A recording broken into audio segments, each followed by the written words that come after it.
What did I teach you? You are Duke of New York. You're A #1. I can't hear you. You are the Duke of New York. You're A #1. Anybody have any questions about anything before we get started?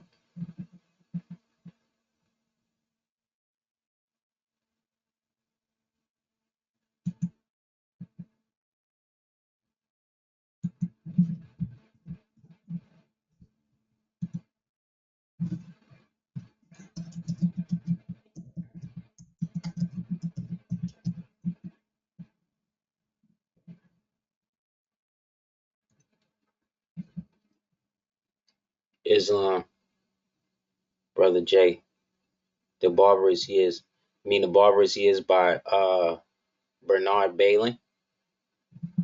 That book. Yeah, it's on point, man. Matter of fact, I'll pull it up so everybody can see what the cover look like, so they can get it. Yeah, he low-key gave a lot of it up in there. Yeah, the whole idea is disenfranchising American melanated people from any semblance of cohesive connection to the national government that existed and gave sway to the Republican form of government.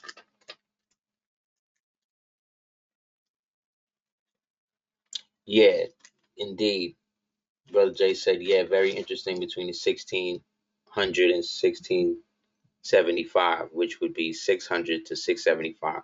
Yeah, because that was the era where they really started to get into the really old kingdoms, like the old Inca kingdom and the Harusian kingdoms down in Peru and Chile and all of them places. And were able to marry into the Inca family through Charles. And then through Charles the Sixth or the Fifth, he then decreed that the term Spanish could be used interchangeably with Moorish. And any Moorish peoples in newly erected Spanish territories would be seen as Spaniards. That's when a lot of it started switching up. Islam Xander, we were talking about a book called, that I'll show in a second, called The Barbarous Years. Brother Jay Bay in class discussed this book, or brought up this book called The Barbarous Years by Bernard Balin. And I was saying, yeah, he gave a lot of game up in terms of, the Moors and how things were. So then he was like, yeah, especially between the 1600s and 1600 to 1675. Through these chronicles of antiquity, we gain insights into the... So, yeah, it was on point, basically.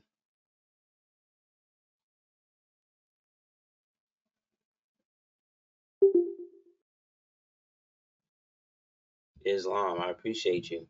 I appreciate that.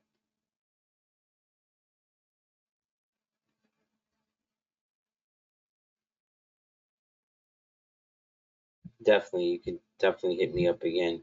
Sometimes it just takes me a while to get back to people because of the volume of people be reaching out, but I definitely strive to get back to everybody. So definitely hit me again about it. But yeah, the book, Barbarous Nations, I'll show it in a second.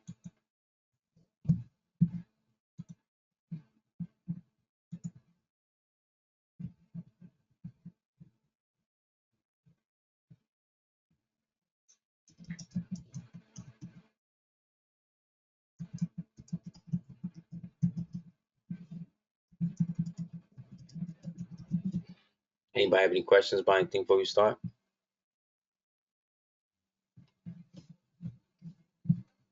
That's another good one. British slaves.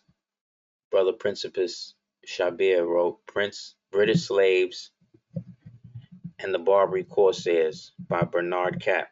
Yep, yep, definitely another one. I'll get that one up too.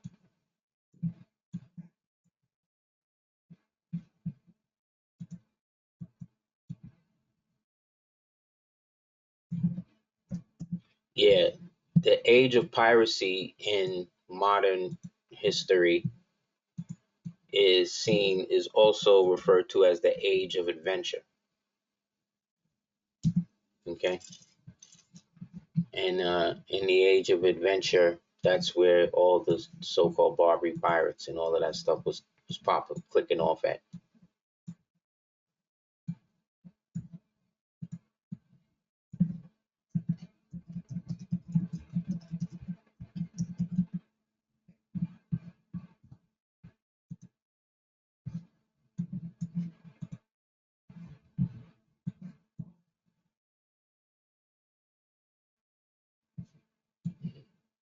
Hold on.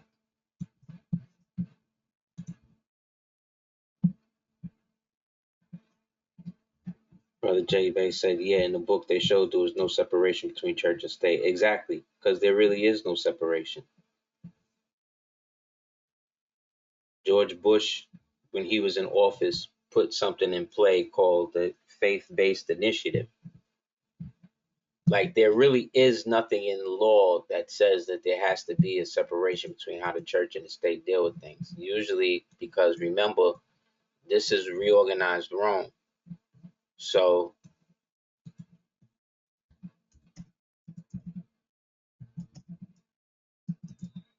in this new re-legalized or re-realized Rome, like, they're not going to do certain things to take away from their Romanness. You know what I'm saying?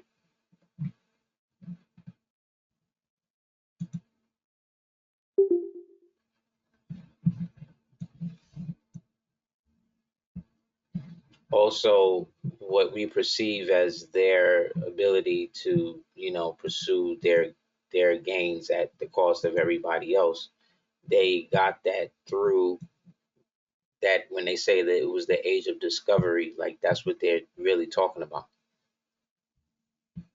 So you had the scientific age, right? Then you had the age of reason.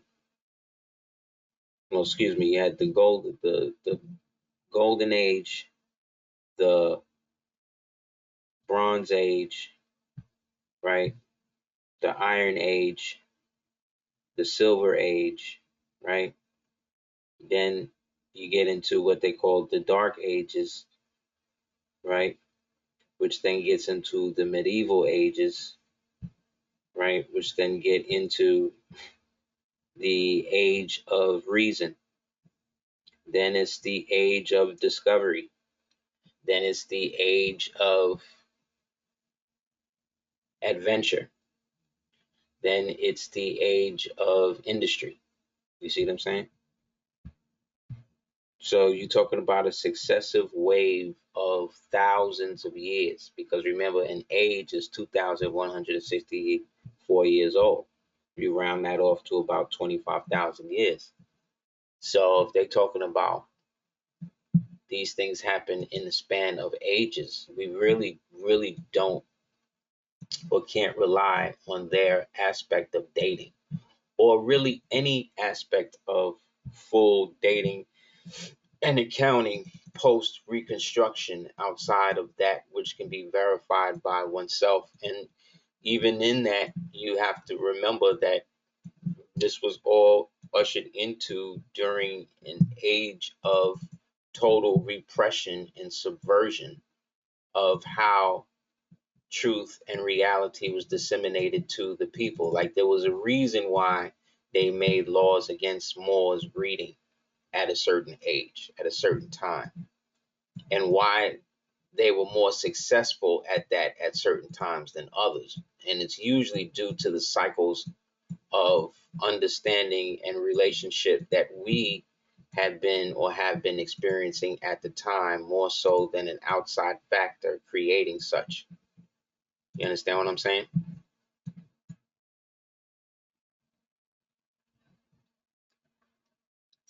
Yes, church does come from cirque or curse or skirke, which is another way of saying church, which is another way of saying Circe, who is a demon.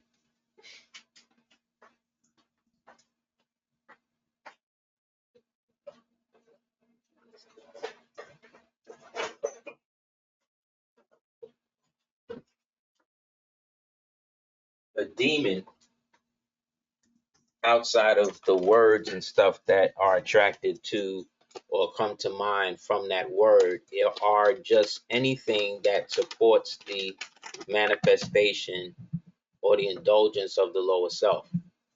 Not every demon is powerful enough to convince you to sacrifice your family and shit like that. You know what I'm saying? That because they come into higher and lesser powers. If you go by the story of how these so-called demons or jinn were created, they were created in a society that was strictly based on hierarchy. You understand? The angelic society or the angelic realm or the angelic spirits or those things that you've identified in a deified way that carried a message from the creator to, the masses or the regular people. That society was not governed in a democracy, in a republic, in a dictatorship. No, it was a strict hierarchy.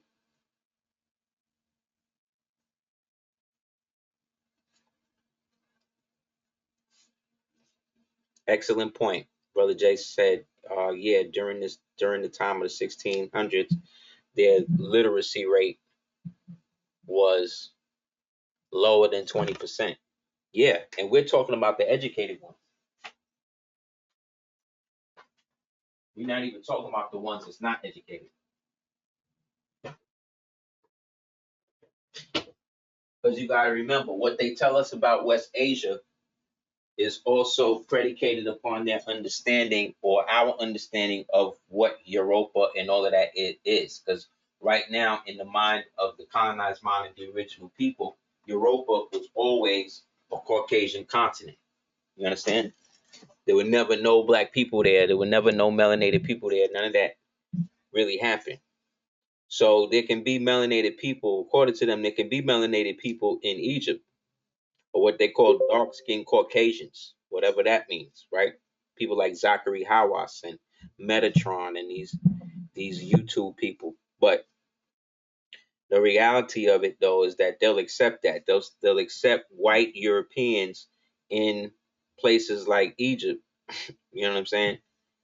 Or whatever. But however, when you start to talk about the Grimaldi and the fact that the so-called Caucasoid gene didn't even manifest on the planet until literally 6,000 years ago, then it becomes an issue. Then when you start bringing into the old urban myths or the old urban religions, such as Nation Islam and all of that, that start talking about Yaqub and 6,000 years and grafting, everything gets crazy.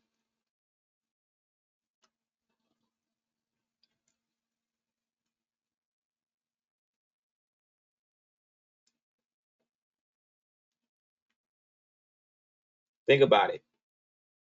When you go to vote and you go to do whatever you're doing, right? When it comes to politicians and stuff, where do they go? They go to schools and they go to churches, right?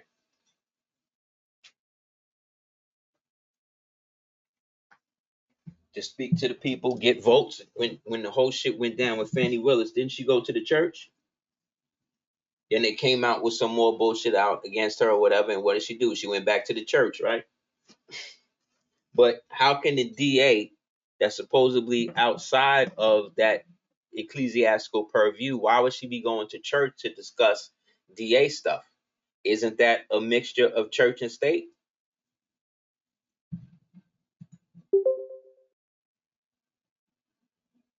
Try to get these books. The government has something called the Organization of 26,000 Pastors, where allegedly 26,000 pastors is down with them to help with civil unrest, and if anything popped off, you know what I mean, in terms of all of the stuff they be talking about they're trying to do. Brother Ray Hagins, Pastor Ray Hagins was allegedly down with that.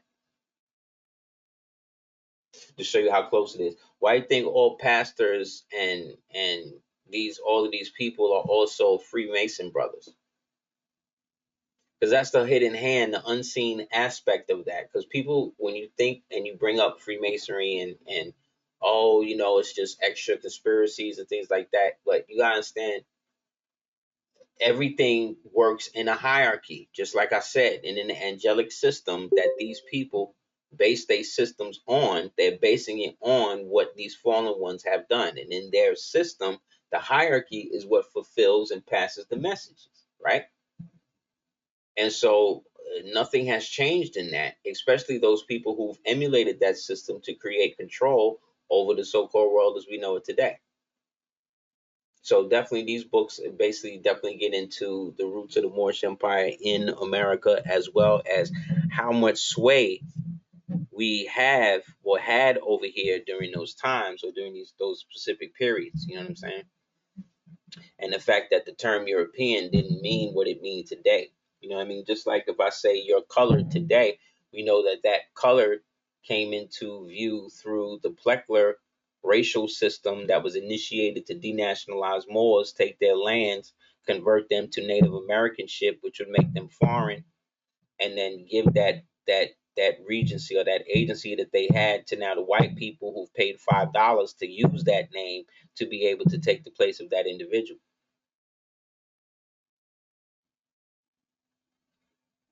Peace, brother. Xander L said, just like when they used Michael Luther King to usher civil rights in, even though the civil rights were shut down by the Supreme Court in 1875. Exactly. And the Civil Rights Act that Michael was fighting for was not even called that. It was called the Indian Rights Act, because it was brought forth by the original Rainbow Coalition, which was the group of the so-called American Indian, i.e. melanated Moors from America, who had unified as a political system party. So they used a agent to come in, co-opt the name, and then use it then to start to bring the LGBTQ people in, and then started to use the physical rainbow as the symbol of the shit.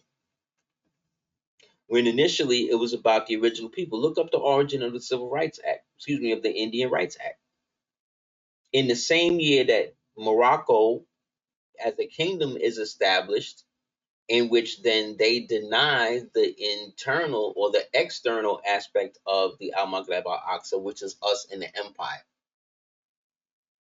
So we was basically cut off from both sides and then herded into a whole new political system that did not have our position or our people in mind. Ushered in by people like Lyndon Johnson, who said that just give me 50 years and I'll have these niggas voting Democrat for 200. Right? So this is why nationality as an understanding or as deference between what is American and what is of the District of Columbia is never been satisfied or has never been brought up or ratified by any of the original people. They've just gone along with the idea and don't really discuss that aspect of it. But that's one of the main reasons why we're in the situation that we're in. Because they adopted what they seen us doing, and then integrated themselves in because they had people that look like us to help them do it.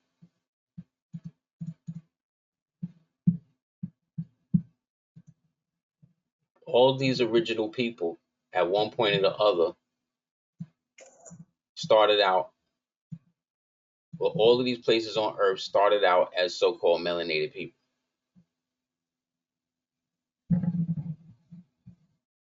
All of them.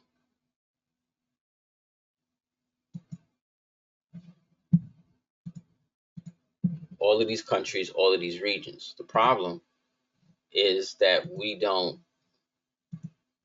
have any direct ways outside of trust names and stuff like that to go back and acquire those places that was set up in our names. That's why you can go to the gmiutility.org or I believe it's .org or .net and type in register with it, whatever, and then get your breakdown of your social security, not social security, your birth certificate number, and these things that are listed and being used on the stock exchange as we speak, and why your bonds and shit will be in different names from different countries, you know what I'm saying, and all of that. But then you in debt here, and there's other people using that name, using it as collateral, that are funded by the same government, by this same government right here. That's what's so crazy about it.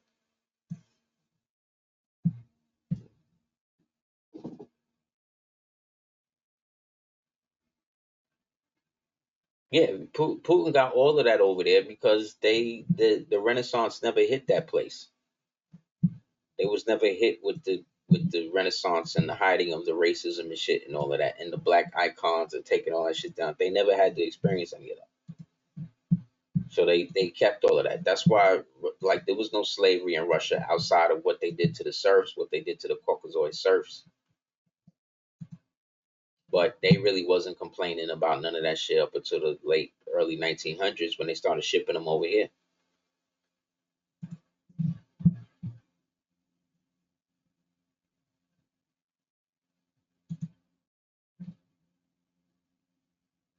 You know what I'm saying?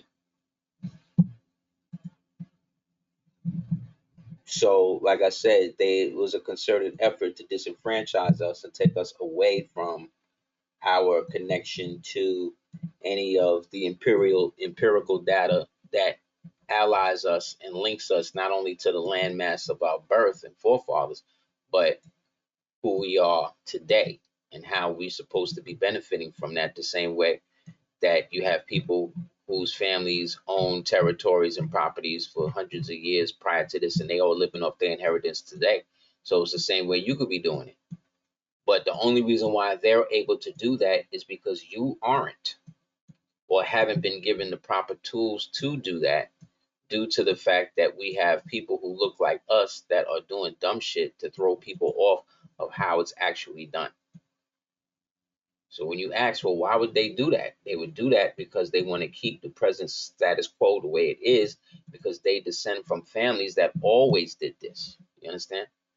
That was always fighting against the traditional Moorish Empire and those Moors who may not have been Moors as declared like that, but were still a part of the empire in terms of whatever national identity that they subscribed to. But they still was down with the national side of it, meaning the side of it that connected us all under the divine creed, such as the Bourbons and the Northumbrians and the Anasazi and the Algonquin and the Carthaginian, or you know what I mean, no matter what epoch of time you go through.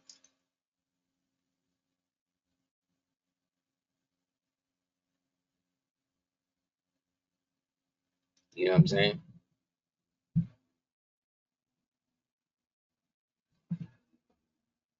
Well, they got chased out because the ones that was from across the water, the black European Moors from across the water, was the ones dealing with all of the sucker shit, all of the bloodletting sacrifice shit that we was stomping out. Like, people act like blood feuding and infanticide and fratricide, all of these things were products of a decaying moral religious system that had initiated itself from time immemorial by using actual blood, you see what I'm saying, and actual strife to bring about the aperture of these otherworldly entities to feed, and thus then give them ancient secrets or let them know where some temple or whatever shit was buried that they could use to bring forth their energy in a personal life as well as in the physical world.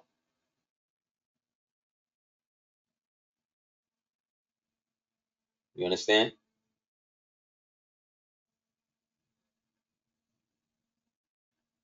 The song I got called Superhero, I said they taking their oaths to ghosts. That's what they doing.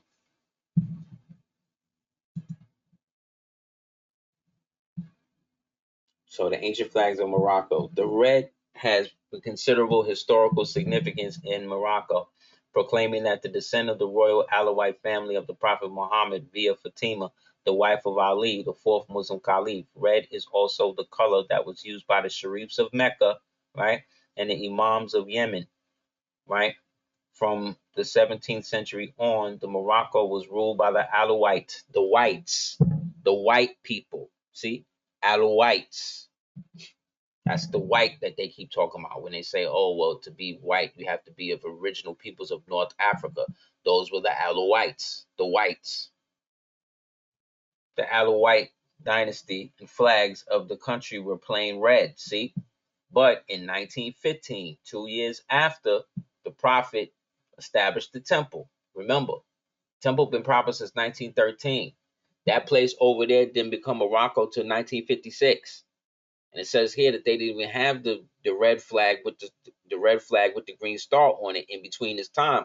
But we know that the Prophet had that right here at Chicago, at Mecca, Chicago, during that time period, and established the so-called Moorish Temple of America, Divine and National Movement with that, showing you where it originated and then where it was trafficked to. Islam, Jay, he said in the Holy Quran also. That's right. During the reign of Mulay Yusuf, the green interlaced pentacle, it's actually a pentangle. Yes, that's right. And actually a pentangle was added to the national flag with the seal in the center remained in use, but only inland. See? So only those who were from the actual land were supposed to have that flag, showing us what? It started from here, started from the bottom, now we're here. Prophet brought it back out. The Prophet was the one who held it in unit, reinvested it in the American populace and the social strata. And then it wasn't until 1956, you see what I'm saying, that it was then what? Adopted by the kingdom. But it was always supposed to represent those who were from the inland. Its use at sea was prohibited. So what does that mean? It can't be used. This flag cannot be used under admiralty jurisdiction. You understand? So if you're flying it on the land, you're supposed to be a manifestation of that which is Morocco, the Mahgreb AL Aqsa, right? On the land, which is here, which is where you are. Not, which means that it falls under the law of the under the law of the land, from the soil. As they say, feet to the land, to the soil itself. Not the admiralty beyond the sea, says do we trust 70 jurisdiction shit that comes from an admiralty. That's why this flag was never supposed to be flown on the sea, but only inland. Its use at sea was prohibited. When the independence was restored in 1956, it once again became the national flag. See? The red background on the Moroccan flag represents the hardiness, the bravery, the strength, and valor, while in green, the five-pointed star represents Solomon's seal. But Solomon comes before Muhammad, right?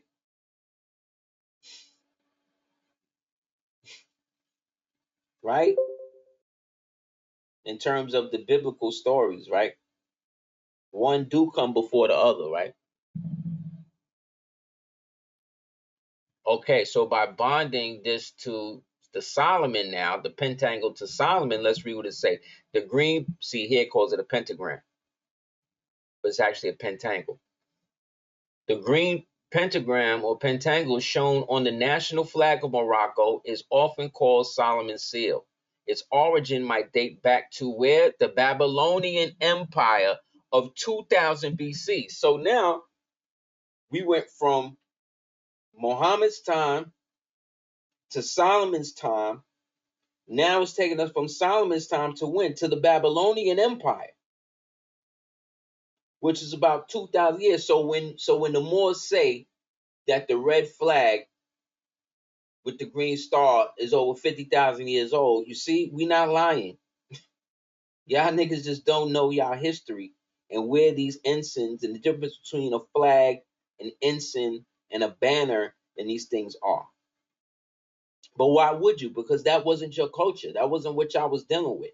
That's what we was dealing with as Moorish people who actually created these types of systems to be able to interplay with each other and deal with international commerce. Why would you know what difference between a flag, an ensign, and a banner is when your people was basically scavengers?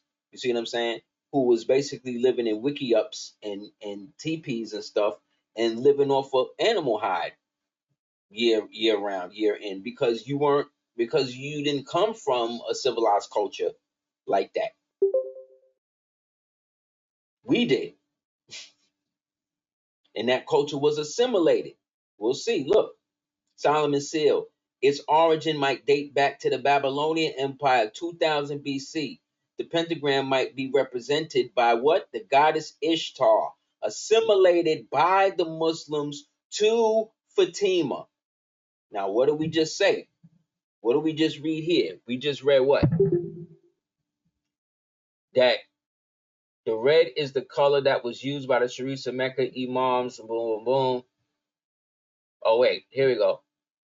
Red has considerable historic significance in Morocco, proclaiming the descent to the royal Alawite family from the Prophet Muhammad via who? Fatima. So Fatima is then Ishtar. You see what I'm saying? You see what I'm saying? So we have the front face of what the stuff represents, and then we have the back face of what it represents as well. The church, the state, the inner sanctum. Ishtar, assimilated by the Muslims to Fatima, the prophet's daughter. On the Moroccan flags, the pentagram represents the link between God and the nation. Remember that Islam is the official religion in Morocco, and that the king, descendant of the prophet, bears the title commander of the believers. Until the independence, it was limited as a national flag in the French zone, see, and was also used as the national merchant flag in Tangier. So up until the French initiated it in 56, when they said that they reissued it, right? That's, excuse me, when they restored it, when they took it out of storage, now they annexed their new history to the old history. You understand?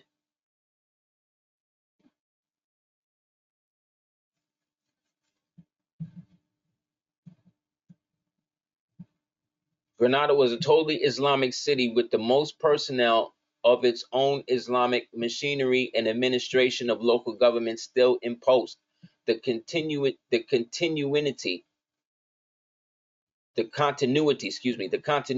between Nasrid Granada and Granada after 1492 was considerable.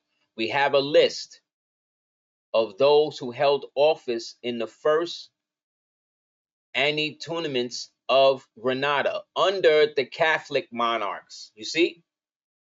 So it never fell. It just went into a reorganization where they took the old millennial kingdom of the Moors that shut down Rome and reincorporated it into a new version of Rome, but kept all the mechanisms of what made Granada as the center of the world at that time and left it in place. The Castilian orthography does not always permit us to reconstruct the Arabic forms, although often it does, but there can be no doubt that this is no rump of the disreputable collaborators, but in the municipal senate of the weight and authority. Islam? So you understand what I'm saying? The surrender of Granada was literally just that. It was a surrender. It was not a defeat. They didn't call it the defeat of Granada.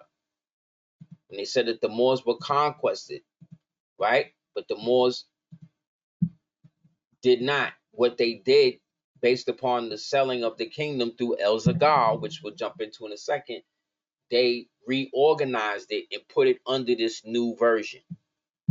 which was really the old version.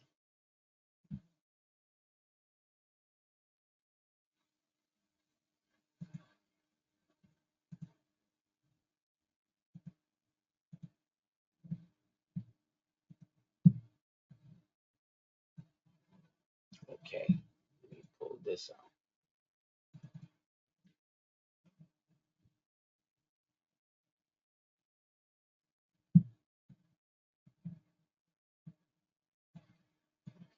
So the system that we're under right now, the stuff that's happening and all the shit you see happening, it's our system still.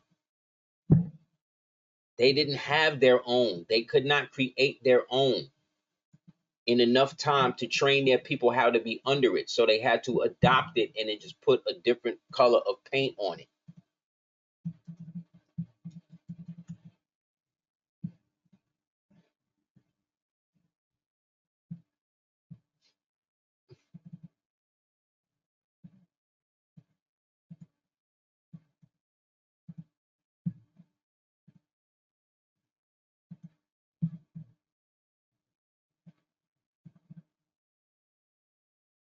This is why the Prophet said the Europeans are the secret protectors of Islam.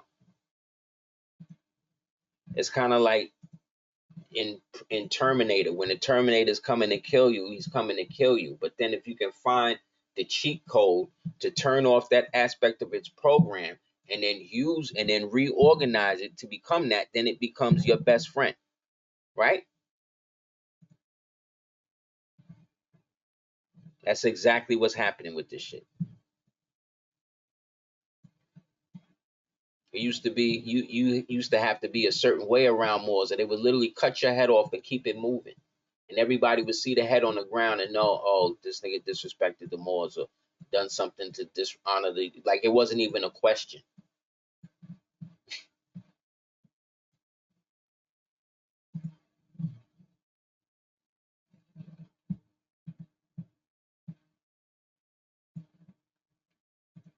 So what does it say? It says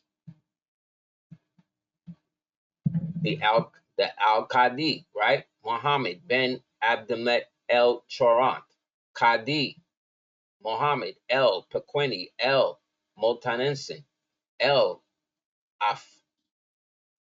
Afalaki Yusuf el Mudehar, right? These are all so-called Spanish people who are supposed to be white with all Moorish names because the Moors fell to their own light-skinned children who happen to have a predilection to have sex with enslaved white women. Right? But look, what is an al-qāḍī? The al-qāḍī, the administrative traditional head of a town or village in Spain or in areas under the Spanish control or influence. The title was applied to the local government officials whose functions were various but always included the judicial element. The types of al-qāḍīs were differentiated according to the specialized nature of their judicial functions.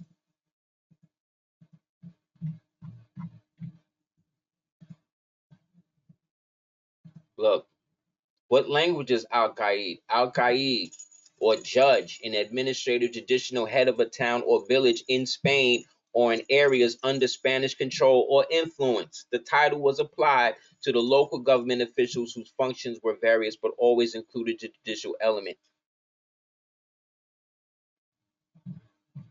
Al-qāḍī also means mayor or Moors. Because in order for you to have jurisdiction in the Spanish government, you had to be an al-qāḍī, which means you had to be a Moor. Even after Granada fell, because we was the only one that knew how to run everything. These niggas didn't know how to run it. And they followed the same system over here.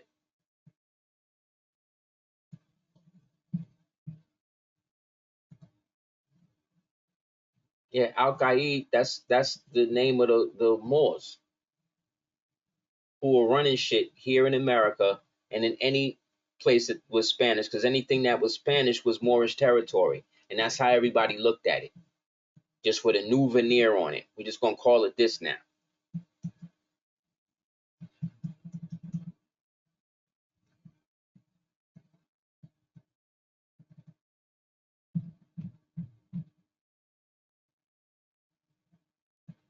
Look. So the red flag has been in our family for over 50,000 years, back when we was using it in Carthage, and even before that in Canaan, and even before that, you understand?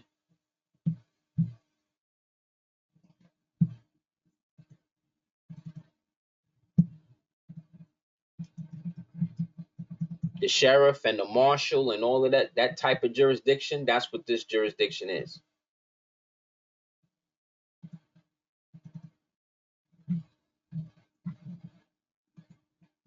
Or that's what this jurisdiction falls under, per se.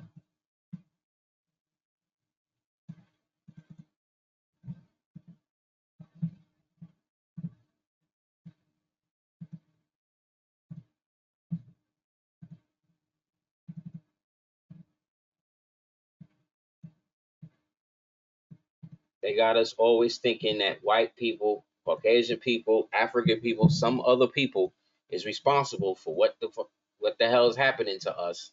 And in reality, we got into the situation by not being with each other. That's it.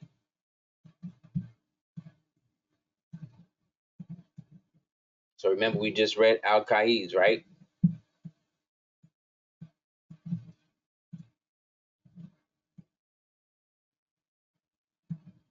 So we're going to trace the flag back through from Muhammad all the way back to Solomon, from Solomon all the way back to the Babylonian period.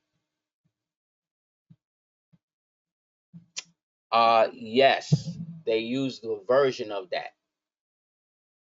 He used a lot of so-called Arabic words and stuff in his. Frank Herbert used a lot of Arabic words and stuff in his saga. He did, but because it was all based on the Moorish Empire. Yes, that's another name for it. Qaid, Q-A-I-D.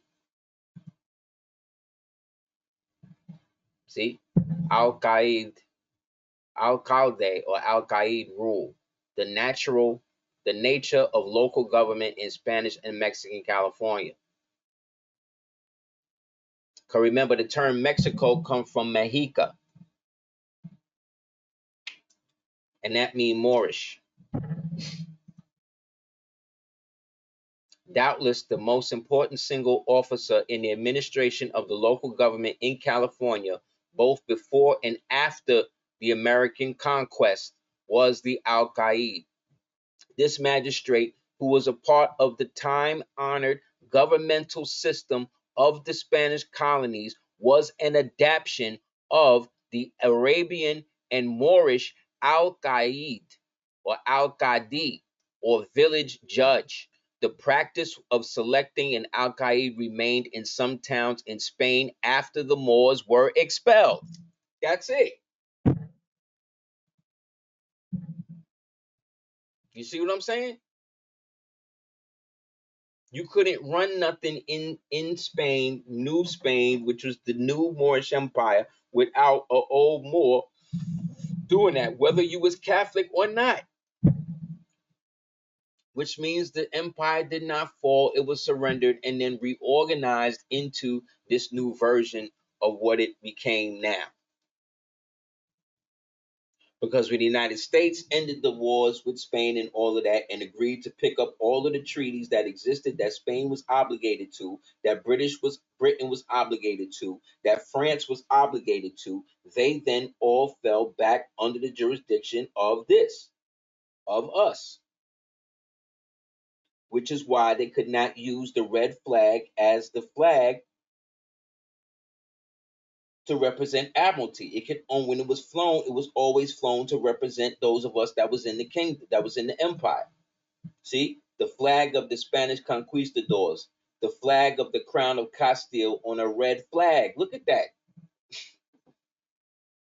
That would be like That would be like, think about it. Like if Russia tries to invade the United States, that's a red, white, and blue flag country trying to fight a war against a red, white, and blue country.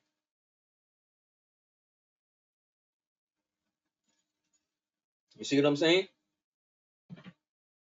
Why would you invade them and then use the same color that they use to represent themselves if you wasn't trying to shroud yourself and put yourself inside the grandeur that their society and their culture had established for you?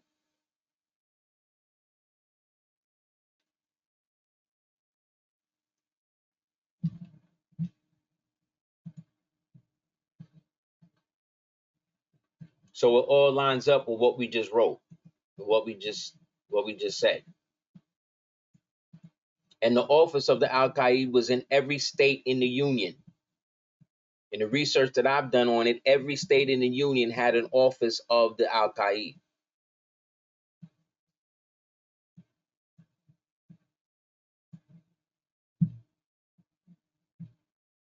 How come we never heard of it? How come none of the Moors was talking about it? That's supposed to be all into this type of shit. Always trying to establish a jurisdiction over this person and that person or whatever they're trying to do. How come they never talked about that? Never talked about this.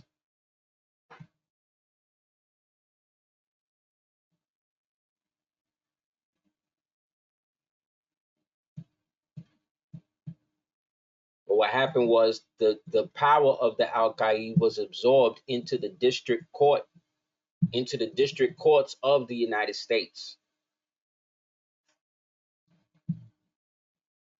And that's when everything went stupid. And now the power that they held or that they had was now in the sway of the district court judges. This is facts. This is not something that is thing. This is facts.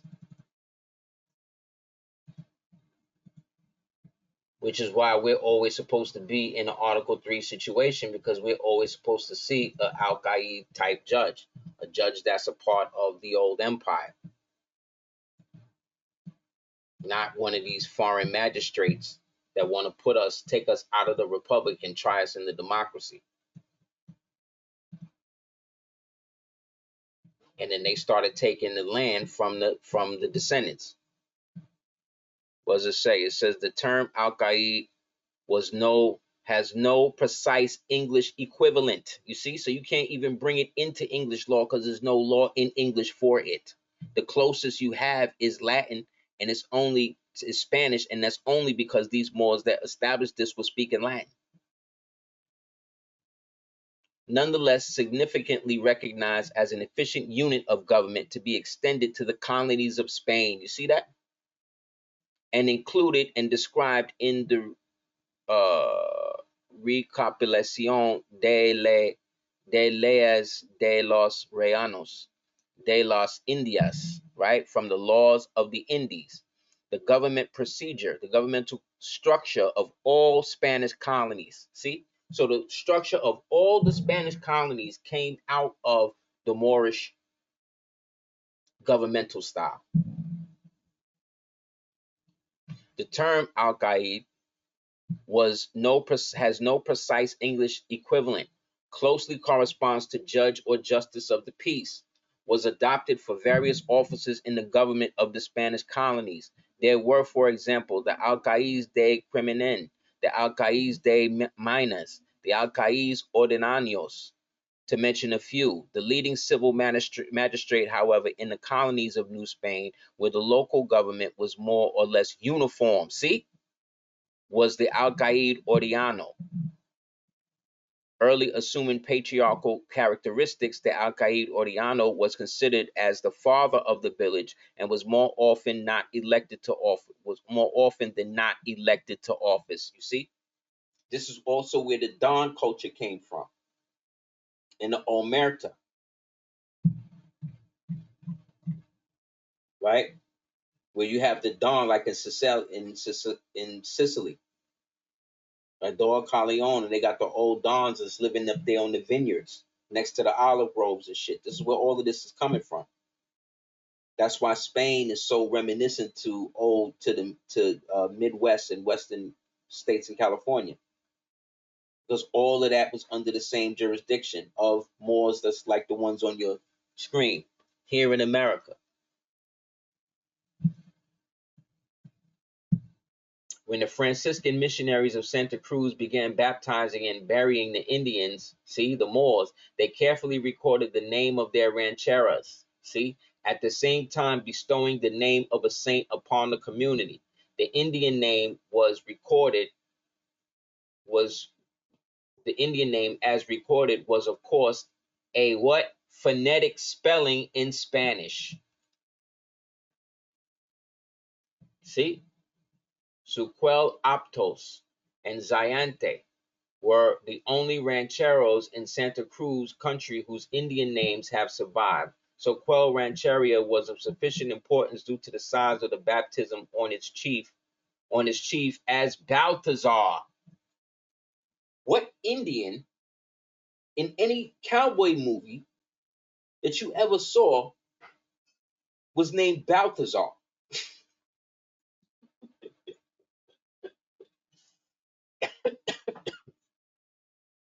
Do you ever remember one?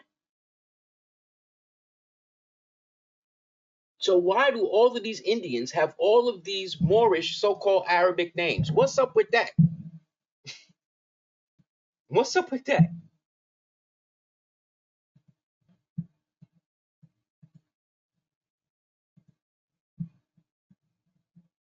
So using the term Indian then brings you into the Spanish territories. You see what I'm saying? But using the term Moorish now brings you outside of the colonial system. Because out of everybody, we're the only ones with actual paperwork on what we did to contribute to the fall and also to the rise of their empire. Nobody else got that. We're the ones. The Moors are the ones who fought to maintain their own customs more than anybody else on earth or in Islam. Look, the Moors have, this is from an old Lefertique journal. The Moors have frequently been called the Puritans of Islam, whereas most educated Turks and many Persians, Egyptians, and Indian Mohammedans have adopted the European style of dress. Not a single Moor living within the borders of his own country has laid aside the cloak-like Arabian jalabila in the streets of Tangier, where most of the city is infested with Christians. See that? We do our own thing. We keep our own customs. Not because we think we better, but because we know everybody wind up copying what we do anyway. Look at what the Dutch did with the tiles. They came over here and seen how we was freaking the tiles, and then took it back to the Netherlands. The Moorish Dutch took it back to the Netherlands and then freaked their own tiles to the point now, whenever you see the tiles, they calling them Dutch tiles. But where the Dutch get it from? The Moors. Because the Moors and the Dutch was the same people.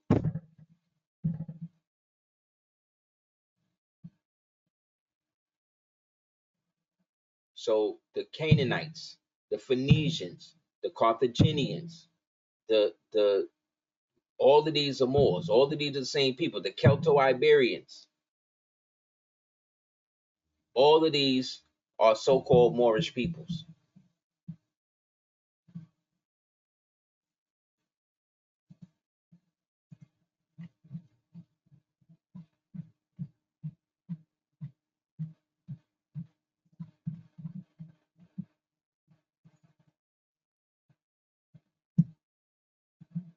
Like I said, the Dutch, these is Moors. Which is why they were so against the Catholics. Everybody hated Spain because Spain is the one that started the racial bullshit between all of us.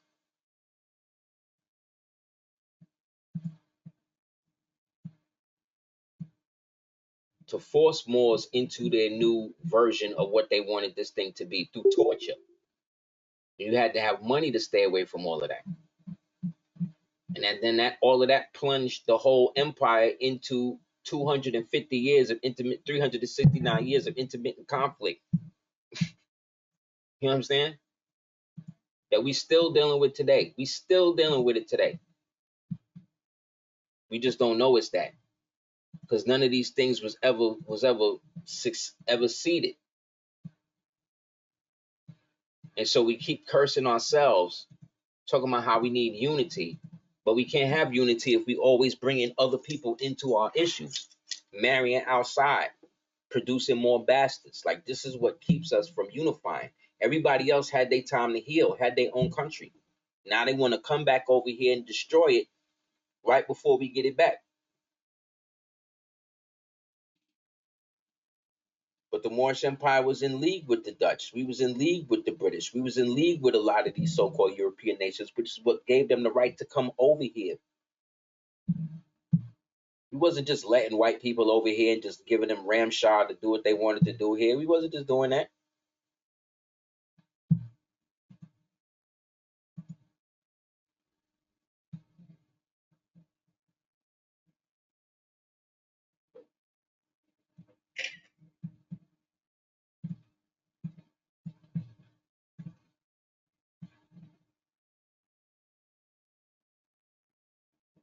Exactly. Exactly. Another construct.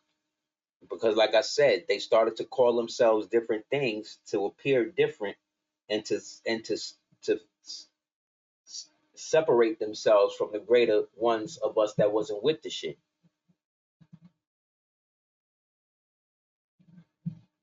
This is from the Watchtower. Is there anything in the Bible that reveals the origin of the Negro? This is what the Jehovah's Witness believe. This is why they all messed up. It is generally believed that the curse which Noah pronounced upon Canaan was the origin of the black race. Certain it is that when Noah said, "Cursed be Canaan, a servant of servants shall he be unto his brethren," he pictured the future of the colored race. They have been and are a race of servants. But now, in the dawn of the 20th century, we are all coming to see in this manner of service in its true light, to find out that only real joy in life is in serving others, not bossing them. See why blacks were so mind controlled into the Jehovah's Witness shit? There is no servant in the world as good as a good colored servant. And that's true. And the joy that he gets from rendering faithful service is one of the purest joys in the world, which inherently is true. Most good people find joy in serving others, whether it be a wife bringing you food, whether it be the husband picking the wife up, or you know what I mean? You bringing your grandmother a bowl of soup when she's feeling bad. Like, people feel good. People buying gifts for one another. That's cool. But when you wrap it up in some biblical jargon to then control people and to put them into a perpetual slave state, you're dealing with a bunch of Freemason control shit. So in the Bible, it says with the leprosy thing, when it says that Moses was told by the burning bush to put his hand into the fire. And when he put his hand into the fire, now I'm not using this as a justification. I'm talking about this because a lot of people use and rely on the Bible as historical fact, whether it is historical fact or not. So in order to bring forth the point, sometimes we need to use what people, even though we may not agree with it, use as a defining moment to then be able to turn into a teachable moment. So in the Bible, it says that Noah went and put his hand in the bush. God told him to put his hand in the bush. When he put his hand in the bush and he pulled it out, his hand had the semblance of leprosy, as it says in the Bible. Now, if it was leprosy the way we were taught leprosy, he wouldn't have no hand, because we were taught that the real leprosy that they talk about, or they used to talk about back in the days, was basically like a flesh-eating disease that would like eat up your body parts and shit. But the Bible says that when he pulled it out, it had the semblance of leprosy, meaning it was white. So leprosy back then was an extreme form of vitiligo, or moving, or having your melanin removed, or having your melanin not in its natural state anymore, to the point that you look other than that. So when it says here, Canaan was the origin of black race, certain it is that when Noah cursed be Canaan, a servant of servants shall he be unto his brethren. if Canaan had brothers, this is how you got to sometimes bring it down to the biblical people. If Canaan had brothers and Noah cursed him and said that he was going to be the slave of his brothers, then that means then that he was the same color as his brothers.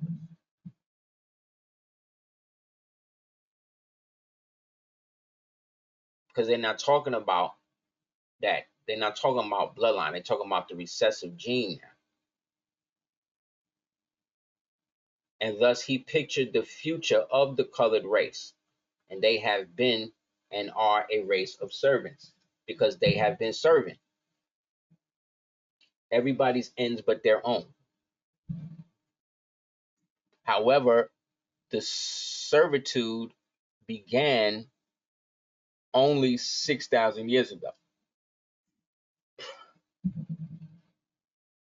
which goes along in what we read about in books like The Iceman Inheritance and Arthur Koestler's The 13th Tribe. Researchers have disagreed for decades about the issue of the only skin deep, quickly being that the first modern humans who swept into Europe, how did they acquire pale skin? Now a new report on the evolution of the gene of skin color suggests that the Europeans lightened up quite recently, perhaps only 6,000 to 12,000 years ago. This contradicts the long-standing hypothesis of modern humans in Europe grew paler about 40,000 years ago. You see, so this means that they're actually younger than we're even giving them credit for. They keep scaling themselves back in history to look like they were here at a specific time in a homogeneous state, but they weren't. They got here kind of piece by piece.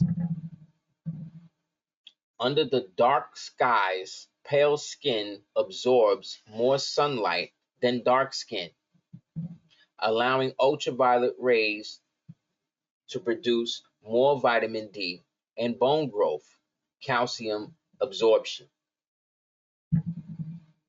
So what does that say? Under darker skies, pale skin absorbs more sunlight. So that's crazy. So what they're saying then is that in some place like London, some place like Europe, some place that's dark and things like that, people would actually be darker because their skin would be pulling more out of the UV to be able to hold themselves down. So then the question becomes, well, where did the scaling back of the skin color come? And if that's the case, how come all the white people that's in Europe now ain't dark?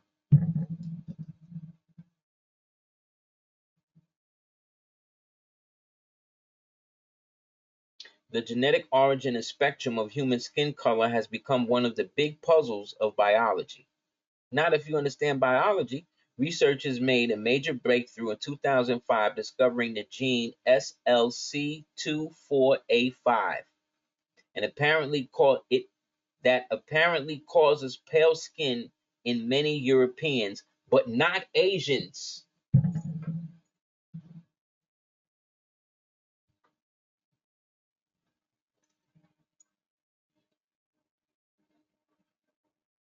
So what this breaks down to is that the data suggests that the selective sweep occurred between 5,300 to 6,000 years ago.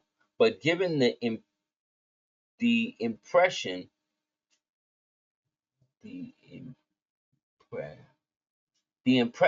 of method, the real date could be as far back as 12,000 years ago, which then coincides with the book that we read, The Algonquin Conquest of the Mediterranean Region by Samuel Poe from 11,500. This falls right into that time period. 12,000 years ago, Norton said, she added that other unknown genes probably also caused the paling in Europeans. So this means that something happened and the melanated people that was there started to become paler,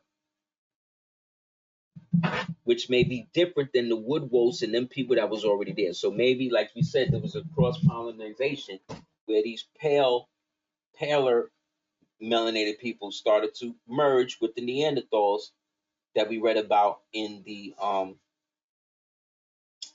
journal of the University of Mexico that went in on the Perry family DNA. Either way, the implication is that our European ancestors were brown-skinned for tens of thousands of years.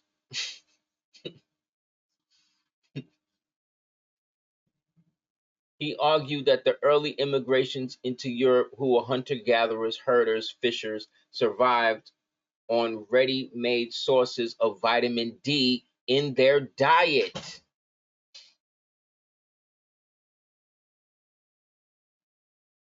But when farming spread in the past 6,000 years, he argued that Europeans had fewer sources of vitamin D in their food and needed to absorb more sunlight to produce the vitamin in their skin. See? We did it, Moors. We're the ones. These niggas came here way later. They were created. There was nobody. So when we talk about Europe, we're talking about Asia, remember? Because there is no Europe, really. That's really Asia. So really the Western Asians or the Western Asiatics, these melanated people were always that up until 6,000 years ago.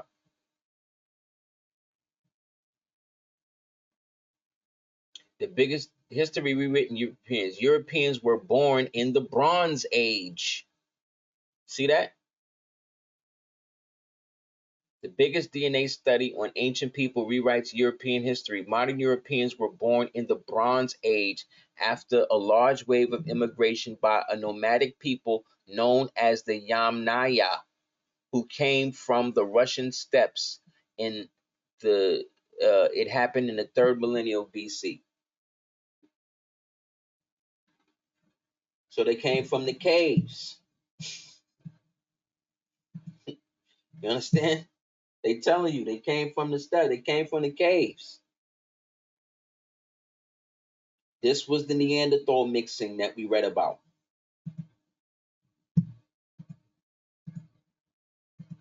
The original gene, the recessive gene of the blue eyes and all that started with the original people.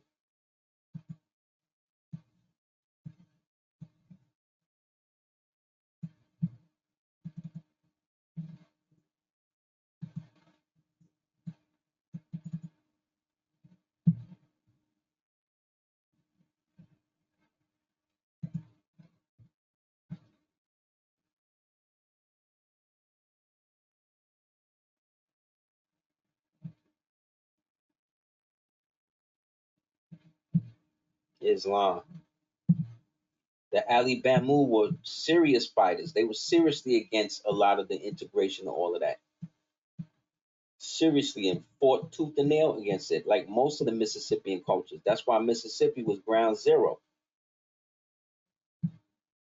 for the enslavement.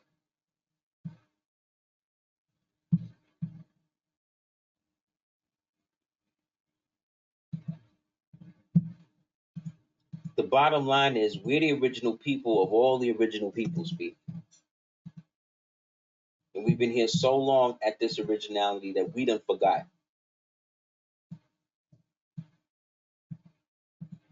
But at one point in history, we consolidated ourselves as the Moorish Empire, as Moors.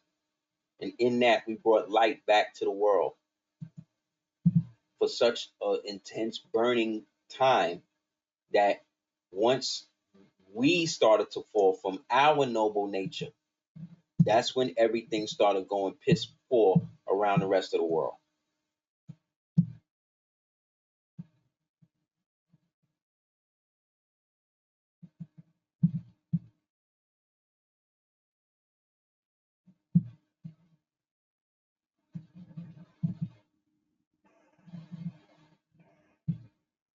Yeah, the prophet said, brought it down to two. He said there's only two races on the planet, the Asiatic and the so-called European.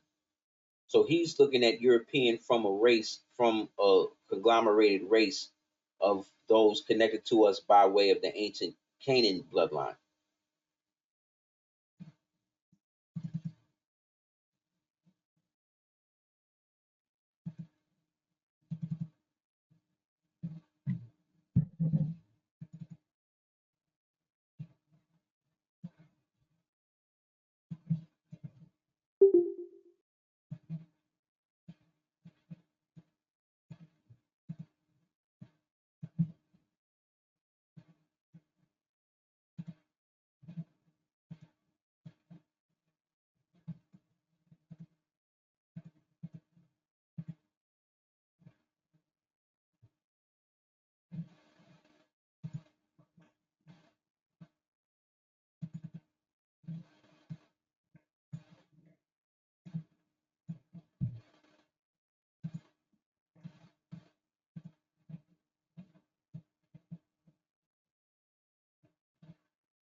Yeah.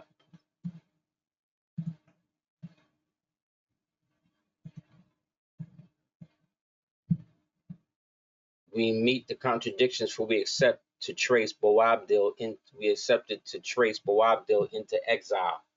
Boabdil was the last king of Granada. Well, secondary king of Granada, who presumably ought to have been in a position to find the truth in 1628, visiting Fez, where he met members of Boabdil's family. According to him, Boabdil died in 1533 or in 1518, indicates exactly where he was buried. On the other hand, Luis de Moral Caraval, in the description of the general of Africa in 1573, tells us Boabdil was killed fighting for the ruler of Fez against the Sharifan forces at the Battle of Abu Akba, Buakuba. So this battle took place in Cuba, Buakuba, because that was the ancient name of Cuba.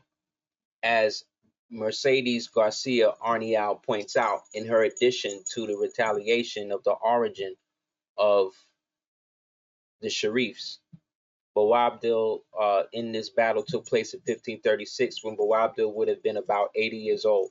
So we should perhaps project the antidote and spurious morale of quite specific, however, with him that Moulay, here it is, Moulay Abi Abdallah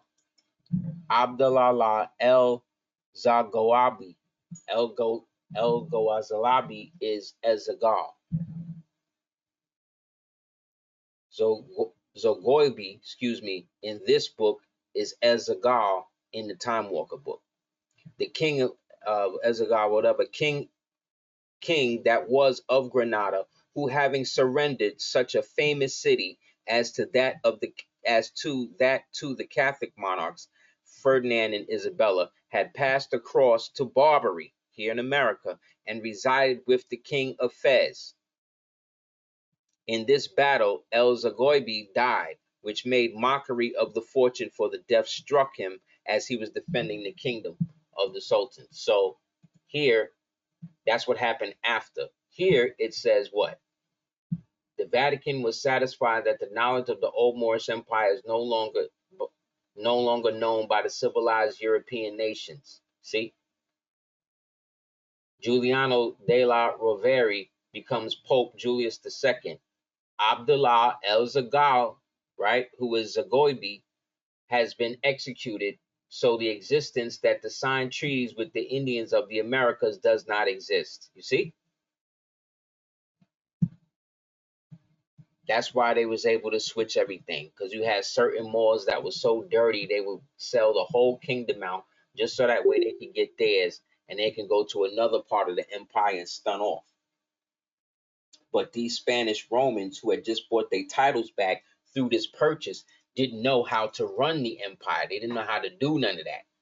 So they had to basically agree to take it over as stewards, as custodians. And anybody that they passed it to had to agree to uphold the same agreements through the treaties, through the surrender of Granada.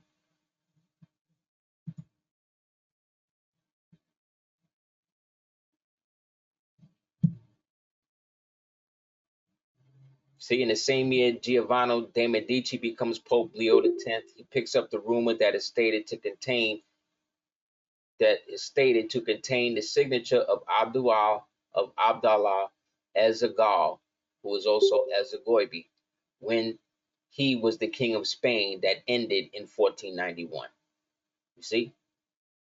Because remember, there was no Spain. There was no Europe. None of this existed in the 1400s and the 400s like that. So when we say, or when they say the king of Spain, he talking about the king of all of the Romans who were under the Spanish jurisdiction of the time. And the Spanish jurisdiction was under the Moorish jurisdiction. And the Spanish and the Christians were under the Moorish jurisdiction. The Moors and the Turks. So it's the Moors and the Turks, then under them is everybody else. The regular Arabs, the regular so-called Christians, the Circassians, so forth and so on.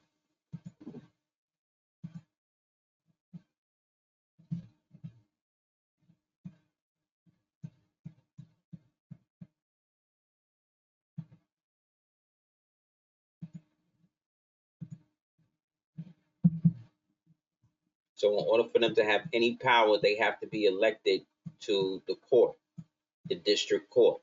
The district court is where the al-qāḍī powers emanate from. Those powers were integrated into their court through the Article 3 section of the judicial code and all of that, which then falls under the erroneous nomenclature of common law. You see? So by that office that still exists for Moors to take place and take party in, they have the ability to manifest that. But one has to declare what nationality they're dealing with so they know what treaty or treaties apply to your position.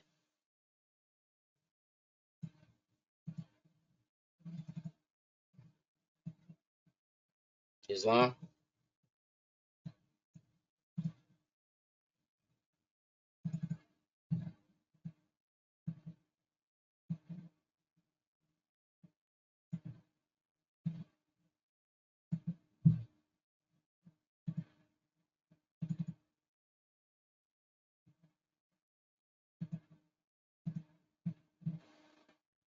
So these people who we see as Europeans today, who we've been taught Europe just means white, they're not even the ones that's from there. Where they are is not even where they're really from. They're not even from that part. Most of them is from the steppes of Russia, like we just read. Because they didn't have no kingdom. They didn't have no God. They didn't have none of that until one of their leaders decided to convert, to get the Moors to convert them to Hebrewism. And those Khazarians that first came under that first Kagan, that was the name of their king. And then he became that. He became Hebrew. Then in modern times, they became Frankists. And those Frankists became Khazars.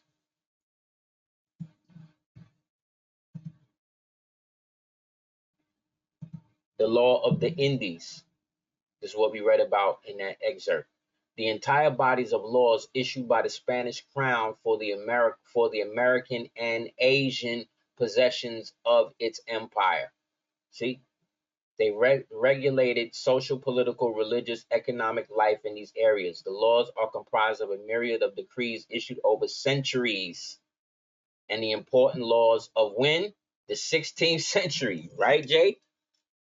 See, that's when it gets crazy between the 1600s and, like you said, 1675, 1600, which attempted to regulate the interactions between who? The settlers and the natives, such as the laws of Burgos and the new laws throughout the 400 years of Spanish presence in the parts of the old world. The laws were compiled several times, most notably in 1680 under who? Charles II, after he became king of the Incas and the king of the Holy Roman Empire. This became considered the classic collection of laws, although later laws superseded parts of it and other compilations were issued. So yes, this so-called Spanish Empire, as we know it, was just the reorganized, what they call, brother Shikumaga, big up to him, big up to his page, and brother PF, as well as other brothers that be building on it, have said the same thing.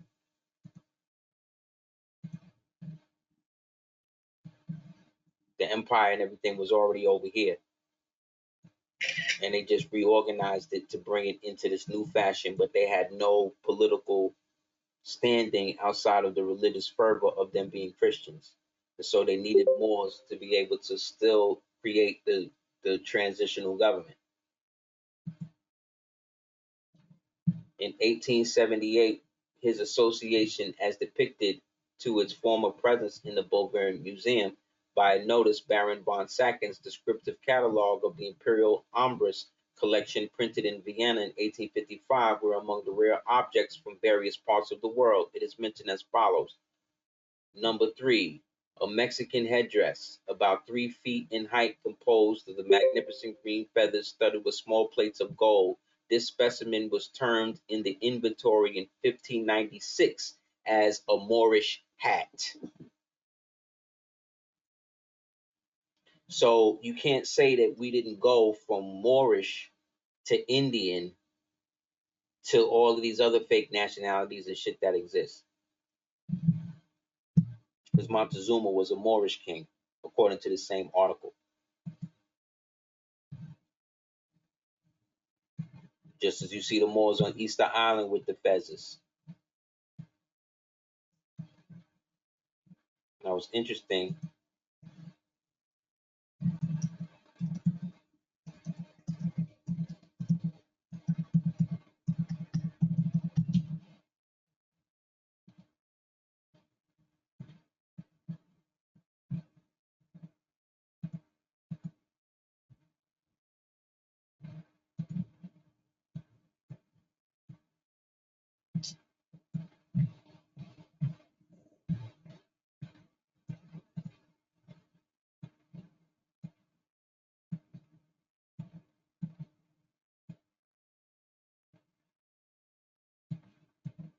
Now look at this.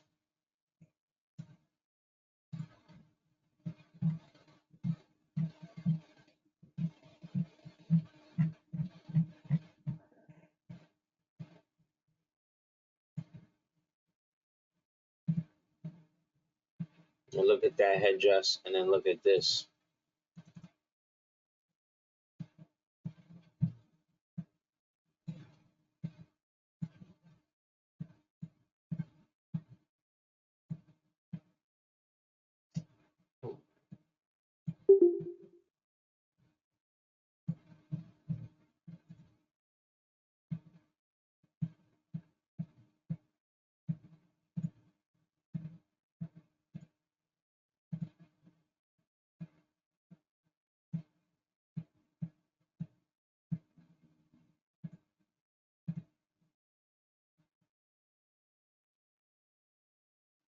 See what I'm saying?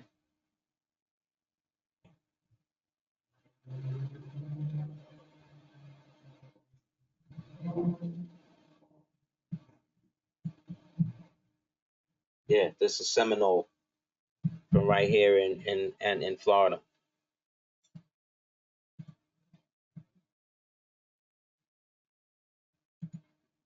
But ironically, all that's supposed to be cap, all that's supposed to be coincidence and shit.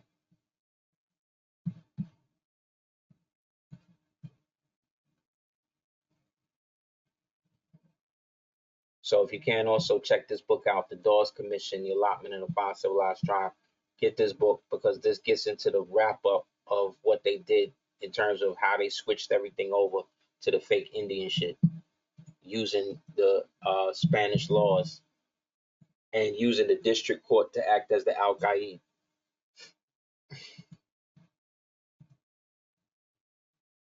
Exactly.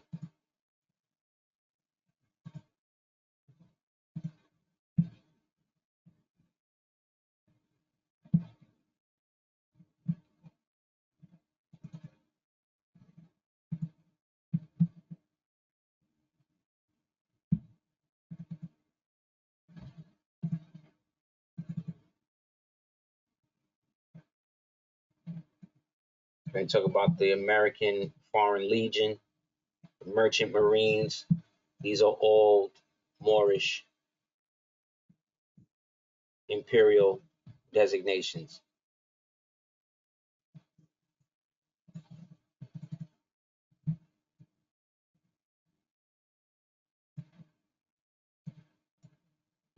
However, when they talk about the viceroyalty of New Spain, and you see pictures of Granada and all of that here in America, this is what all of this is about.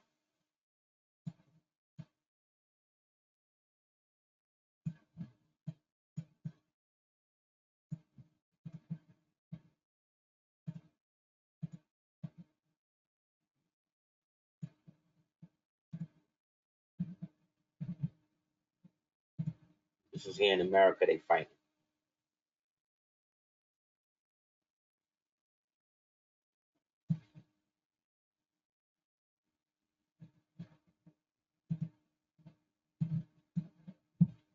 The picture that you see in the middle is of Santa Cruz. And as you see, it's laid out as a total Moorish city. That's a whole Moorish city. And it's still like that. That's what all of these cities were. Because they was already here. Cities weren't built. They was already built when they got here. They just demolished a lot of them and then rebuilt and repurposed them. And created the World Fair debacle to try to make it seem like that's where all of these things went. That they just built them shits in 2 months. But they ain't never built nothing like that again.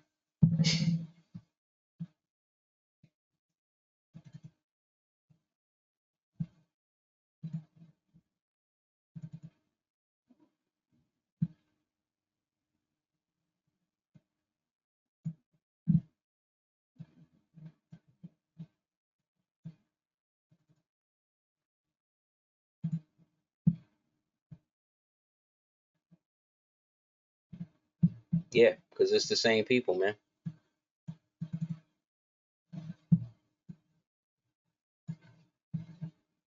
These so-called Moors is Seneca. They come from different clans, different tribes, but it's the same thing.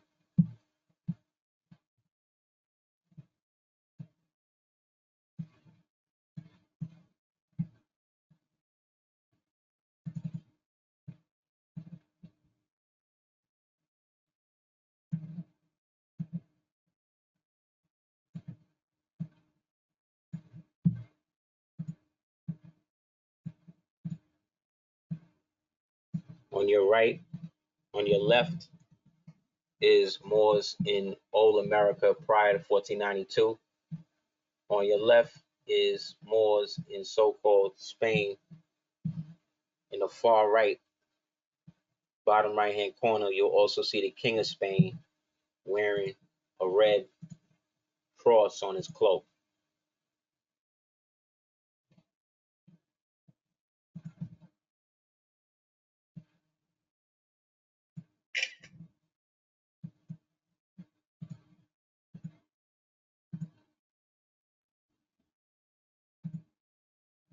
So you tell me, like, here they are with the turbans on and the fezzes and the same headdress that I showed you in the Easter Island joint with them fezzes. Here they are in giant structures with right angles. You know what I'm saying? Draped in white in cloaks with tassels, right? Then on it, and in the distance, as far back as you can go, here's a giant wall. Here, more buildings. There's no teepees. None of that around. There's the coat of arms right here. Then over here, like I said, you got the Moors after the integration. But the King of Spain, look at him.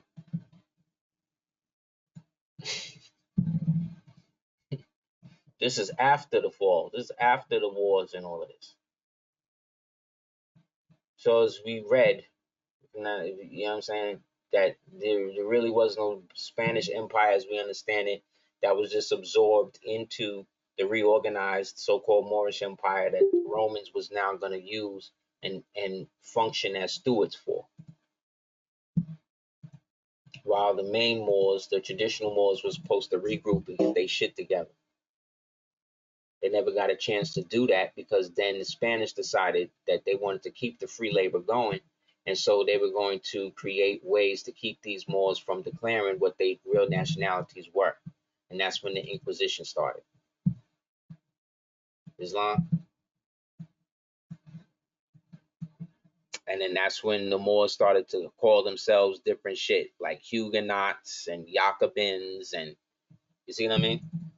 All this other type of shit that started coming into vogue because everybody was fracturing away from the Moabite side.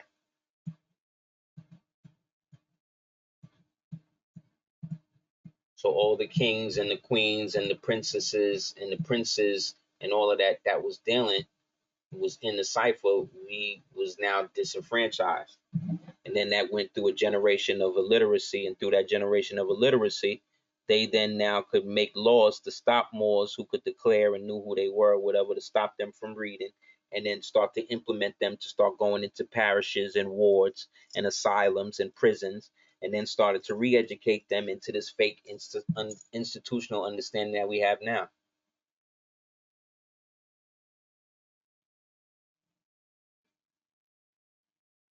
That's right, because that's us, man. Bob Lanier with the tribal headgear, a gift of his Seneca Indian tribal family, holds the Hall of Fame plaque he was given in the special induction ceremonies Saturday night at St. Boma's Mike Rally Center in Lanier. Bona graduated, was inducted at a time because he will be playing in the NBA ball when Bona has its regular Hall of Fame ceremonies later that season. So again, Kyrie Irving wasn't doing nothing new. Bob Lanier was a straight Seneca warrior, straight Seneca chief. He played for the NBA. Ain't nobody picking him. Ain't nobody do nothing with him.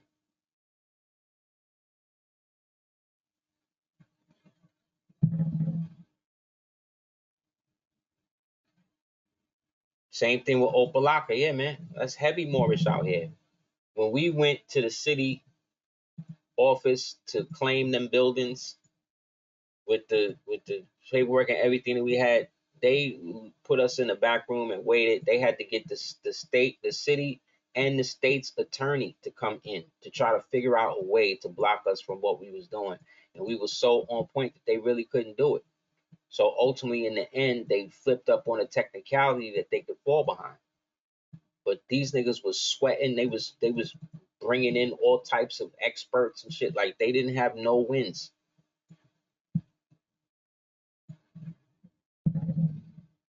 However, at the last minute, they pulled a Hail Mary and got somebody from the governor's office to come through with some fake shit. And at that point, it was just like, all right, let's go get more stuff on top of all of this and then come back and then hit them again and then see what they do.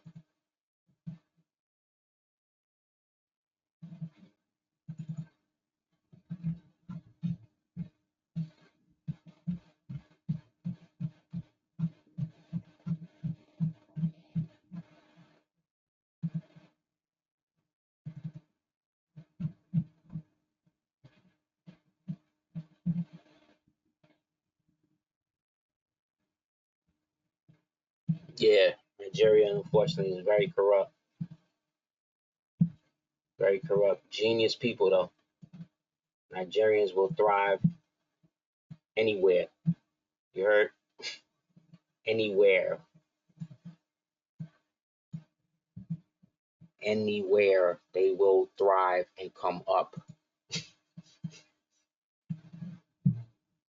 It's just they won't do nothing to stop to build up their own country. That's my only issue with them. They won't let the United States powers go. Like, they just want to keep them in the country. I don't know.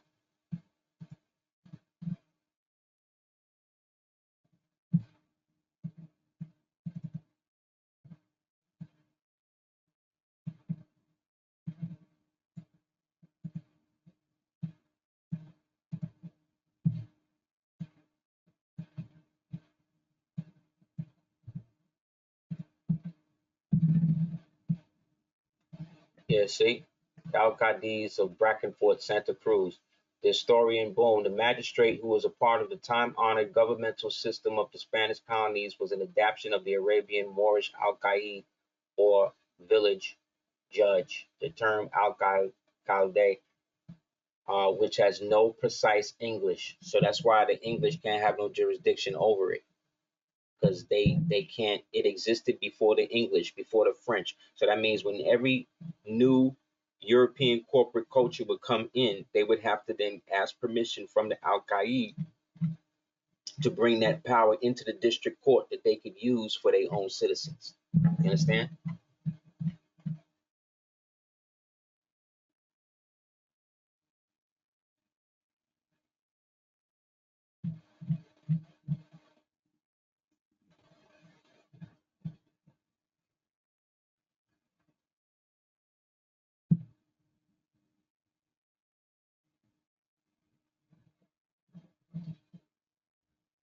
See, look, one of the most fascinating stories in the history of the California Alcalde is the autobiography of U.S. Supreme Court Justice Stephen J. Field. As a California 49er, he was the first alcalde in Marysville, Yuba County, elected by the citizens of that district on January 18th, 1850, the same day the town was founded. So that means that the power to affect the town came into existence from somebody who predated the town. It came through the Moors, basically, through the alcalde office. He also represented subsequently 1857. He was appointed to the California Supreme Court. See, after which he was elected to the full term. See, President Lincoln appointed Field to a vacancy in the U.S. Supreme Court in 1863. He served for 36 years. So when I tell you that they had Moors practicing Moorish law in the so-called United States government affecting law under the Article 3 jurisdiction, this is what I'm talking about.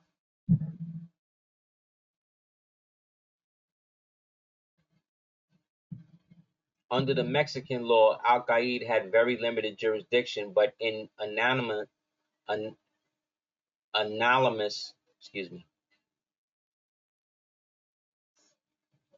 in the anomalous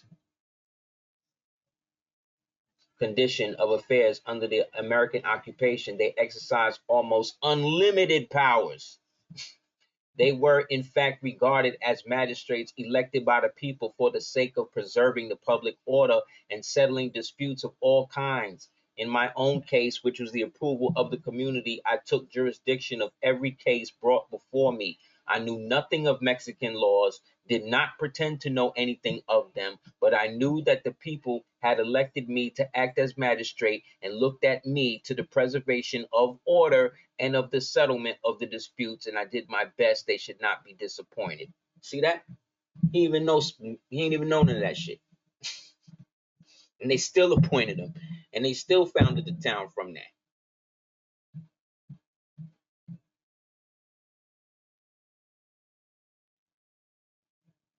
These are all of the names of the Moors that ran these positions under this Moorish law.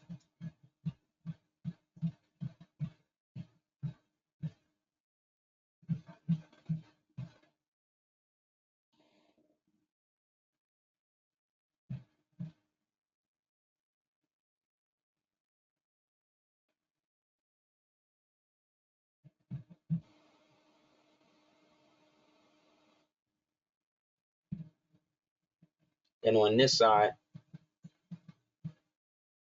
the kings of the east, west, south, and north. You see? All Moors. Big up to the demelanin within who made this clip. Sopranius was also known as the Black Book, which is the textbook of the Black School at Wittenberg, the book from which the mystic healers get their spells.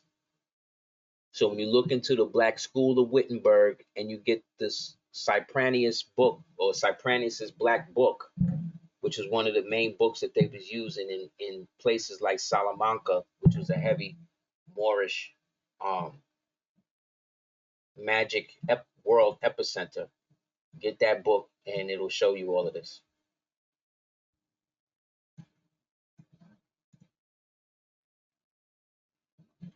Anybody have any questions?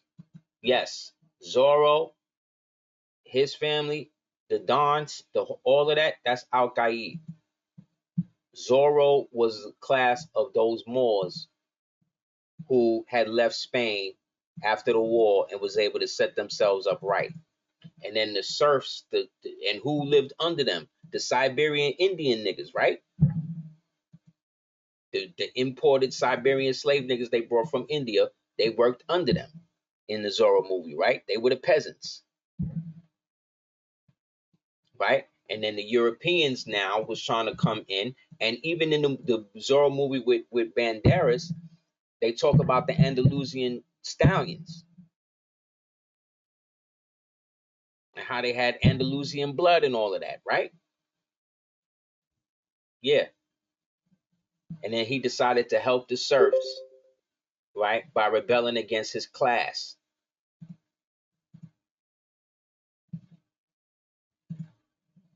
Exactly.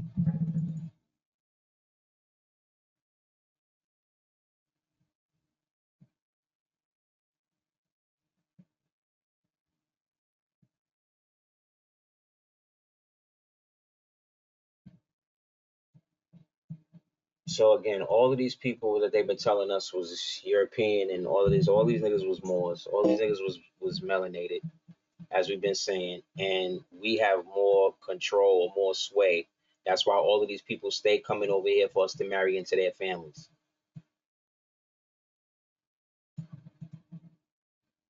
Now they've done pushed it to make us think that it's better for us to marry into theirs, and it ain't. Big up to another meme maker, this dude, the Angry Chief. This was a great one too. Before we close out, the said Napoleon Bonaparte, alias Jaffa Bonaparte, alias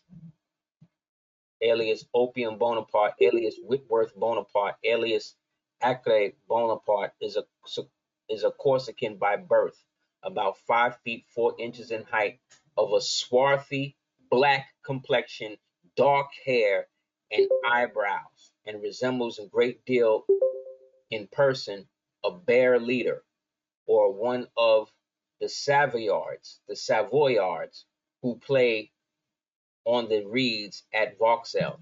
The Savoyards are members of the House of Savoy, and the House of Savoy is the Ethiopian house that Victor, aka Selassie, was the head of.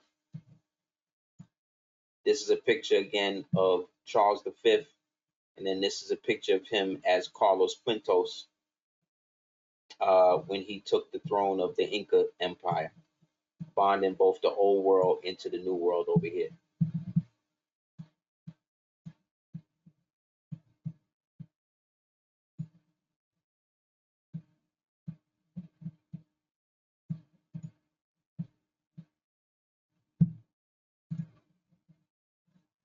Is polygamy the nature of the Moorish man? Polygamy ultimately is about every woman having her own husband, being that there's more females than males. So the goal is every female has her own husband because they all basically are sharing a husband. So, and technically, in that sense, then no female is alone. And the children can be raised together and all of the benefits, whatever. The problem is our people have been woefully neglected of how to even deal with that because they can't separate it from sex at this point. So that's the only hang up with that. So it's definitely possible, and it's definitely a cultural thing that we started, because when we get into the history of the Moorish harems and stuff, the harems was ran by the wives of the sultans and the kings. They chose what women or who was in there and who wasn't. They chose when it was her thing for him to go and what babies he was going to have, which babies that actually came from that was going to be something, and so forth and so on. So, pros and cons. You just got to know what you're dealing with.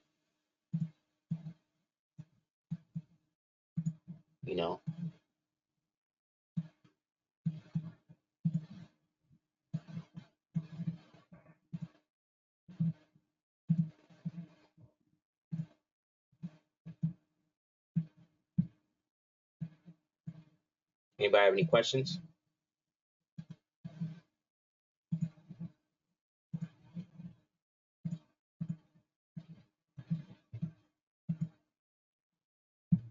Yes.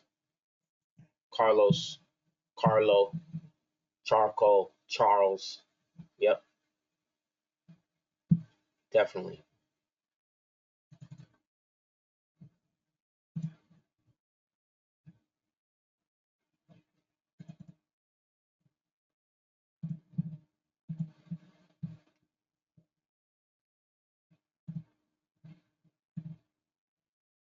So next week we'll get into this. We weren't able to get into it this time, but how the alphabets are basically all just different corruptions of different star patterns or patterns of what we call stars or the wandering lights that we see in the sky, whatever. How language is basically all coming from an astral projection anyway. But we weren't able to get into that. She did all of this other stuff. Anybody have any questions?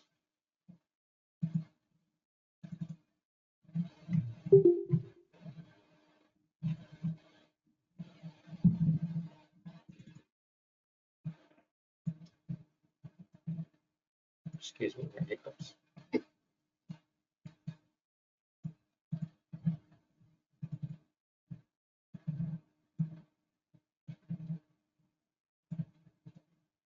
Yeah, if you want to hit me up, you can hit me up at houseofl@hotmail.com. Again, about your individual process or whatever you're dealing with when it comes to that. So I don't have a website or anything to be able to send paperwork and shit like that. I don't do that. Anybody else?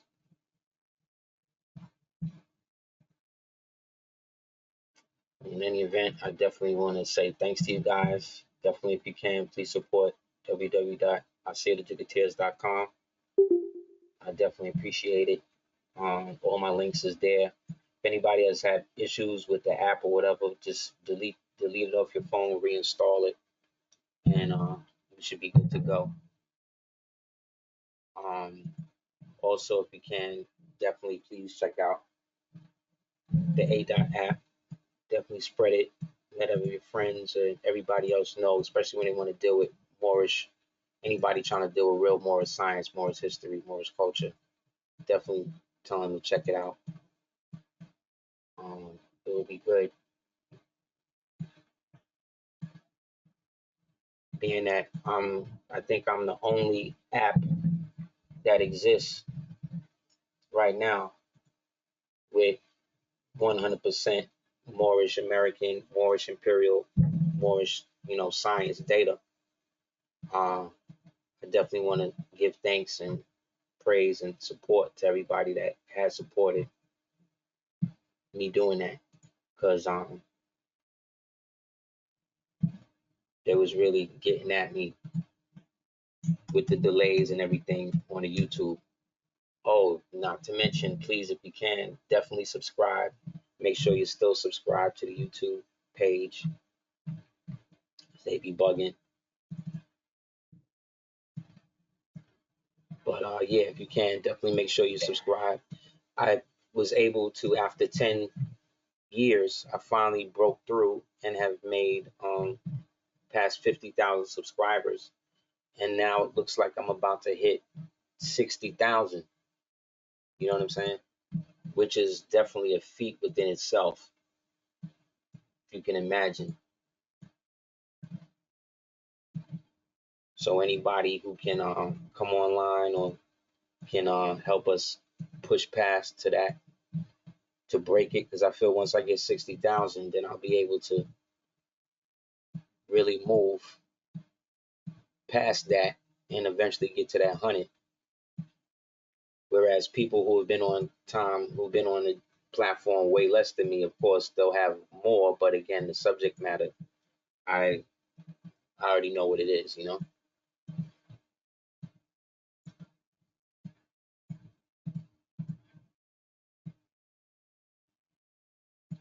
So I just want to say thanks to everybody. So I'm also going to have the Dark Scope 418 website up real soon. And I'm going to also start doing probably, I'm going to have a thing to be able to get to survey the people to see which projects they like to see me actually go through and fulfill. and they can hopefully donate to or help me do it as we move into trying to do more books, animated shorts, you know, shit like that. So I really appreciate the support, y'all. You know, so again, if you can send the $30 to money_capital DS418.com via Cash App, or dukeoftears@gmail.com via PayPal, I definitely appreciate it. You can look up as well as the other sites and stuff we got going. All right.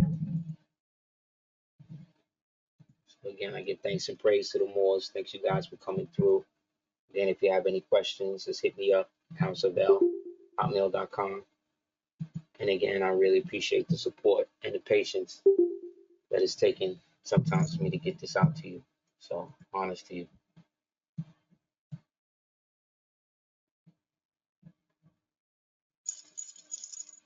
All right, nobles. Pax et amor, proconi malut laudibus, nobilis, in ruina Romum mortis. Gracias.